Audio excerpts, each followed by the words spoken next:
Hello everyone, welcome back to my channel. This is Pramila Yadav. हम CTET exam के लिए CDP discuss कर रहे हैं, जिसमें हम यूनिट 3 यानी जो लर्निंग वाली यूनिट है उसको डिस्कस कर रहे हैं।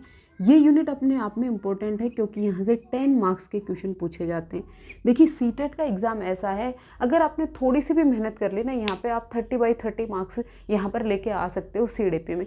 और सीडीपी तो आपको पढ़नी ही पड़ेगी, चाहे आप सीटेट के लिए पढ़ लें, चाहे एचटेट के लिए पढ़ लें, यूपी टेट के लिए कहीं भी पढ़ लें। फिर आगे आप दूसरे एग्जाम्स देंगे, DSSS भी देंगे, KVS देंगे, EMRS, कोई भी एक ऐसा सिंगल एग्ज़ाम नहीं है टीचिंग में जहाँ पर सीडीपी इम्पोर्टेंट ना हो। तो सीडीपी अभी से आप अपने स्ट्रॉन्ग कर लेंगे तो आगे भी आपको दिक्कत नहीं आएगी। मैं आपको गारंटेड कह सकती हूँ कि जो ये टॉपिक मैं आपको करवा रही हूँ, इससे बाहर सीटेट के एग्ज़ाम में कुछ भी नहीं आएगा। आप एक विश्वास, एक फेथ लेके चलिए, आप यहाँ से अपना कंप्लीट सिलेबस कर सकते हैं। आज हम बात करेंगे ट्रांसफ़र ऑफ लर्निंग की, यानी अधिगम के स्थानांतरण की। देखो, जब हम कुछ भी सीखते हैं, हम अपनी लाइफ में बहुत सी चीज़ें सीखते हैं, चाहे हम फॉर्मली सीखें, चाहे हम इनफॉर्मली सीखें, यानी चाहे हम औपचारिक तरीके से सीखें, चाहे हम अनौपचारिक तरीके से सीखें। जब एक जगह सीखी हुई किसी भी नॉलेज का, ज्ञान का हम इस्तेमाल दूसरी जगह पे करते हैं, वही ट्रांसफ़र ऑफ लर्निंग होता है।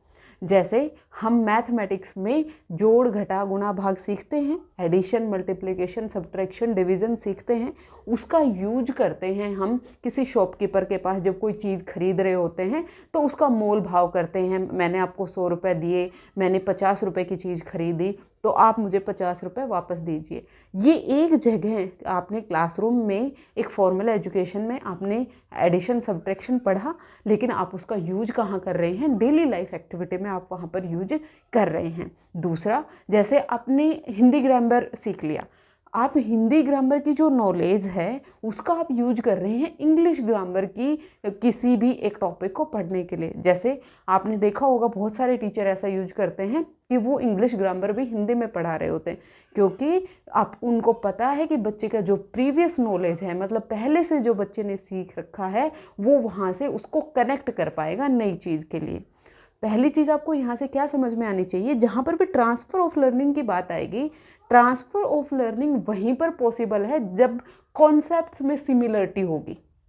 यहाँ पर कॉन्सेप्ट में सिमिलरिटी होना जरूरी है। इसका मतलब ये है कि इंग्लिश ग्रामर का सीखा हुआ ज्ञान आप हिंदी में यूज कर सकते हैं, या हिंदी का सीखा हुआ ज्ञान आप इंग्लिश में यूज कर सकते हैं, लेकिन ऐसा नहीं है कि हिंदी ग्रामर का सीखा हुआ नॉलेज आप मैथ का कोई कॉन्सेप्ट सीखने में लगा सकते हैं। तो ट्रांसफ़र ऑफ लर्निंग के लिए एलिमेंट्स का समान होना जरूरी होता है। क्या? कॉन्सेप्ट का समान होना जरूरी होता है। कॉन्सेप्ट्स हैं वो कैसे होने चाहिए? समान होने चाहिए। इसी पर थ्योरी दी है किसने? थॉर्नडाइक ने। किसने दी है? थॉर्नडाइक ने। थॉर्नडाइक की थ्योरी का नाम क्या है? Theory of identical elements. Theory of identical elements. अच्छा, ये थ्योरी ऑफ आइडेंटिकल एलिमेंट्स क्या कहती है? जो अभी मैंने आपको समझाया। थ्योरी ऑफ आइडेंटिकल एलिमेंट कहती है कि ट्रांसफ़र ऑफ लर्निंग वहीं पर पॉसिबल है जहाँ पर कॉन्सेप्ट में सिमिलरिटी होगी, जहाँ पर टेक्निक में सिमिलरिटी होगी, जहाँ पर कोई भी एक सिचुएशन है उसमें सिमिलरिटी होगी। यानी कॉन्सेप्ट में सिमिलरिटी जरूरी है, टेक्निक में सिमिलरिटी जरूरी है, सिचुएशन में सिमिलरिटी जरूरी है, तभी ट्रांसफ़र ऑफ लर्निंग पॉसिबल है। पहली चीज़ आपको क्या याद रखनी है? थ्योरी ऑफ आइडेंटिकल एलिमेंट्स किसने दी थी? थॉर्नडाइक ने दी थी। थॉर्नडाइक के साथ एक और नाम वुडवर्थ का भी आता है। मोस्ट इंपॉर्टेंट यहाँ पर थॉर्नडाइक है, लेकिन अगर आपको ऑप्शन में थॉर्नडाइक ना मिले तो आप वुडवर्थ को टिक करके आएंगे। अगर एग्जामिनर थोड़ा सा ट्रिकी पेपर बनाता है तो आपको ये याद रखना है। थ्योरी ऑफ आइडेंटिकल एलिमेंट्स वैसे आपको देखने को मिलेगा कौन? थॉर्नडाइक, लेकिन थॉर्नडाइक के साथ साथ कौन थे? वुडवर्थ भी शामिल थे। पहली चीज़ आपको क्लियर हुई। थ्योरी ऑफ आइडेंटिकल एलिमेंट्स क्या कहती है कि ट्रांसफ़र ऑफ लर्निंग यानी अधिगम का स्थानांतरण वहाँ पर ही होगा जहाँ पर कॉन्सेप्ट में सिमिलरिटी हो, सिचुएशन में सिमिलरिटी हो, टेक्निक्स में सिमिलरिटी हो। फिर उसके बाद देखते हैं ट्रांसफ़र ऑफ लर्निंग है, ये दोनों तरीके का हो सकता है, यानी ये पॉजिटिव भी हो सकता है और ये नेगेटिव भी हो सकता है। ऐसा नहीं है कि सिर्फ और ऋणात्मक ही होगा और सिर्फ धनात्मक ही होगा। ट्रांसफ़र ऑफ लर्निंग यानी अधिगम का स्थानांतरण है, ये पॉजिटिव भी हो सकता है और नेगेटिव भी हो सकता है। ये इम्पॉर्टेंट है, आपको याद रखना है, क्योंकि जब भी हम स्थानांतरण की बात करते हैं, ट्रांसफ़र ऑफ लर्निंग की बात करते हैं, तो हमें लगता है कि जो ट्रांसफ़र ऑफ लर्निंग है वो दूसरी सिचुएशन में जब हम यूज करेंगे, एक जगह का नॉलेज दूसरी जगह पर यूज करेंगे तो वो पॉजिटिव ही प्रभाव डालेगा। ऐसा बिल्कुल भी नहीं है, वो नेगेटिव प्रभाव भी डाल सकता है। जैसे आपने कोई भी एक खाना बनाना सीखा है, कोई भी एक डिश बनानी सीखी है, उसका जो बनाने का तरीका आपने अलग तरीके से सीखा और दूसरा शेफ़ आपको दूसरे तरीके से सिखा रहा है, तो आपका जो सीखा हुआ ज्ञान है वो नया ज्ञान सीखने में नेगेटिव इम्पैक्ट भी डालता है। तो ये क्या हुआ, नेगेटिव ट्रांसफ़र ऑफ लर्निंग हुई। जैसे कुछ बच्चे, छोटे बच्चे होते हैं, वो बचपन में अंगूठा चूस रहे होते हैं।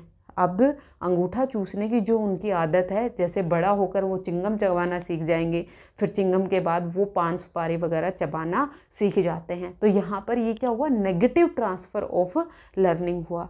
पॉजिटिव ट्रांसफ़र ऑफ लर्निंग के तो बहुत सारे एग्जाम्पल हैं जो आपको समझ में आ रहे होंगे। ट्रांसफ़र ऑफ लर्निंग की बात समझ में आई। अब ये जो ट्रांसफ़र ऑफ लर्निंग है ये कितने प्रकार की होती है। ट्रांसफ़र ऑफ लर्निंग के 3 टाइप्स हैं। कितने टाइप्स हैं, 3 टाइप्स हैं। कौन कौन से हैं, पहला है पॉजिटिव ट्रांसफ़र, पॉजिटिव ट्रांसफ़र, दूसरा आता है negative transfer, negative transfer of learning, और थर्ड आता है ज़ीरो ट्रांसफ़र, ज़ीरो ट्रांसफ़र। 3 तरह की लर्निंग का ट्रांसफ़र होगा। कौन कौन सा, पॉजिटिव होगा, नेगेटिव होगा और ज़ीरो होगा। ऋणात्मक होगा, धनात्मक होगा और शून्य होगा, मतलब जहाँ पर किसी भी प्रकार का प्रभाव नहीं पड़ेगा। इनको बहुत आराम से हम एग्जाम्पल से समझेंगे। देखिए, पॉजिटिव ट्रांसफ़र का मतलब क्या हुआ, एक जगह का सीखा हुआ ज्ञान दूसरी जगह की लर्निंग को फैसिलिटेट करता है। फैसिलिटेट का मतलब बढ़ाता है। जैसे कोई भी बच्चा है वो मैथ की टेबल को मेमोराइज करना सीख गया, पहाड़े रटना सीख गया, उसके अलावा वो ABCD उसने अच्छे से लर्न कर ली, उसने राइम्स बहुत अच्छे से लर्न कर ली। तो यहाँ पर बच्चे की मेमोराइजेशन की जो पावर है वो इंक्रीज हो रही है।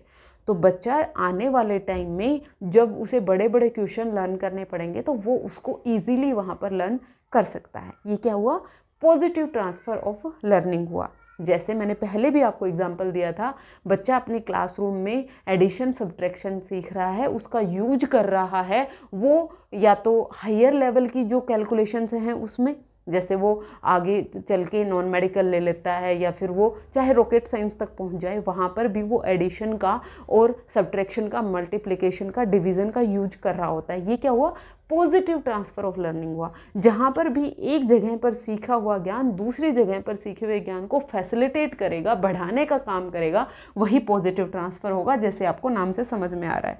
अच्छा, ये क्वेश्चन कैसे पूछे जाते हैं, आपको कोई भी एक सिचुएशन दे देगा, क्वेश्चन में कोई एक सिचुएशन देगा और उससे पूछेगा कि ये पॉजिटिव ट्रांसफ़र है, नेगेटिव ट्रांसफ़र है या फिर ज़ीरो ट्रांसफ़र है। इस हाथ का सीखा हुआ ज्ञान इस हाथ को पॉजिटिवली अगर उसको बढ़ाएगा तो वो पॉजिटिव ट्रांसफ़र हो जाएगा। दूसरा क्या है, नेगेटिव ट्रांसफ़र, मतलब पहले से सीखा हुआ ज्ञान अब नई ज्ञान को नेगेटिव तरीके से प्रभावित कर रहा है, मतलब वो उसको हिंड्रेंस कर रहा है, उसे पीछे की तरफ खींच रहा है। जैसे हमारे यहाँ पर, जैसे मैंने अभी आपको एग्जांपल दिया था, कोई एक डिश पहले से बनानी आती है, अब उसी डिश को दूसरे तरीके से बनाना सीख रहे हैं तो वो वहाँ पर उसको दिक्कत करता है। उसके अलावा हम बात करें कि बच्चा पहले से, मान लो उसने एक कोई गलत तरीका सीख लिया किसी भी चीज़ को पढ़ने का, करने का, और जब आप उसको दूसरे तरीके से करवाएंगे तो वो पहले से जो चीज़ें सीखी हुई हैं वो वहाँ पर बीच में आती हैं। जैसे मैं आपको एग्जांपल दूँ, अगर आप बाइक चलाते हैं, कुछ बाइक ऐसे होते हैं जिनके गियर ऊपर की तरफ लगते हैं, कुछ बाइक ऐसी होती हैं जिनके गियर नीचे की तरफ लगते हैं। अगर आपके पास बाइक ऐसी है जिसके गियर ऊपर की तरफ लगते हैं और फिर आपको दूसरी बाइक दे दी जाए जिसके गियर नीचे की तरफ लगते हैं, तो आपको ये ध्यान रहेगा कि जो मेरी बाइक है उसके गियर तो ऊपर लगते हैं तो आप उसमें भी ऊपर की तरफ लगाएंगे। ये क्या हुआ, नेगेटिव ट्रांसफ़र ऑफ लर्निंग हुआ, आपकी बाइक काम नहीं करेगी। ये क्या हुआ, नेगेटिव ट्रांसफ़र ऑफ लर्निंग हुआ। ये होपफुली आपको समझ में आया होगा कि एक जगह पर सीखा हुआ ज्ञान आपको दूसरी तरफ नीचे की तरफ दबाता है, वही क्या होता है, आपका नेगेटिव ट्रांसफ़र ऑफ लर्निंग होती है।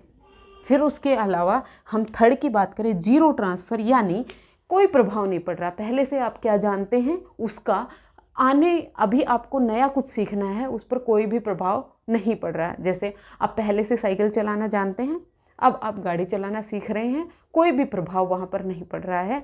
ये क्या हो गए, दो अलग अलग, मतलब जहाँ पर बिल्कुल भी सिमिलरिटी ना हो। ट्रांसफ़र ऑफ लर्निंग तभी तो होगा जब कॉन्सेप्ट में सिमिलरिटी हो, सिचुएशन में सिमिलरिटी हो, जब आप दो अलग अलग चीज़ें सीख रहे हैं, एक आप ड्राइविंग करना सीख रहे हैं, एक आप खाना बनाना सीख रहे हैं, दोनों चीज़ें बिल्कुल अलग अलग हैं। जहाँ पर दोनों में सिमिलरिटी ना हो वहाँ पर जो ट्रांसफ़र ऑफ लर्निंग है वो क्या होगा, ज़ीरो ट्रांसफ़र ऑफ लर्निंग होगा। ये 3 ट्रांसफ़र ऑफ लर्निंग थे, कौन कौन से, पॉजिटिव ट्रांसफ़र, नेगेटिव ट्रांसफ़र और जीरो ट्रांसफ़र। एक चीज़ मैं आपको और बता दूं, जड हैं एक साइकोलॉजिस्ट, जिन्होंने कहा कि जो ट्रांसफ़र ऑफ लर्निंग है ये ज़्यादा कुछ नहीं है, ये सिर्फ और सिर्फ सामान्यीकरण है। सिर्फ और सिर्फ क्या है, सामान्यीकरण। ये किसने कहा था, जड ने कहा था। कहते हैं कि ये कुछ नहीं है, ये क्या है, सिर्फ और सिर्फ जनरलाइजेशन है, सिर्फ और सिर्फ सामान्यीकरण है। यानी कोई भी एक सिचुएशन को दूसरे सिचुएशन के साथ जनरलाइज कर दिया, सामान्यीकरण कर दिया, तो वहीं पर ट्रांसफ़र ऑफ लर्निंग है वो पॉसिबल होता है। होपफुली आपको ट्रांसफ़र ऑफ लर्निंग है वो समझ में आया होगा। अगर आपके कोई डाउट हैं या फिर आपका कोई सजेशन है, आप मुझे कमेंट सेक्शन में ज़रूर बताइएगा, वो मेरे लिए एक मोटिवेशन का काम करेगा। आज के लिए इतना ही, मिलते हैं नेक्स्ट फिर से नए टॉपिक के साथ। Thank you very much.